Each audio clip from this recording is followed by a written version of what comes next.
নাম তো অসীমা, বাড়ি তো রাজহাটি। দেখো, সবার জীবনে যেমন মহিমা করেছে, কি আমার জীবনেও মহিমা করেছে। তো পরশুদিন রাত থেকে এতটাই আমার সর্দি করেছে, কি এতটাই কাশি হচ্ছে। কালকে তো এরকম মেচেতে অনুষ্ঠান ছিল, তো সেখানে যাচ্ছি যখন এতটাই যেন গলা যেন বসে যাচ্ছে, আর কি খালি 14 বার কাশি হচ্ছে। তো সেখানেই প্রার্থনা করেছি, প্রভু আমি তো যাব, ওখানে কি কাশি হবে না।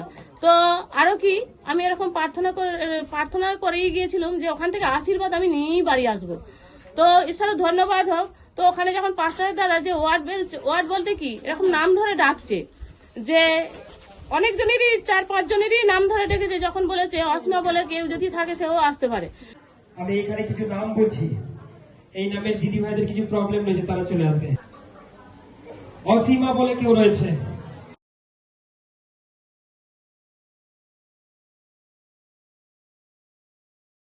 তো এরকম আমি তখন এবার স্টেজে উঠেছি, তো পাস্টার দ্বারা লেহান নিতে, পাস্টার যেরকম চাঙ্গাই করাতে, যে ঈশ্বরের সেই স্পর্শ কি আমার শরীরের মধ্যে নেমে আসে।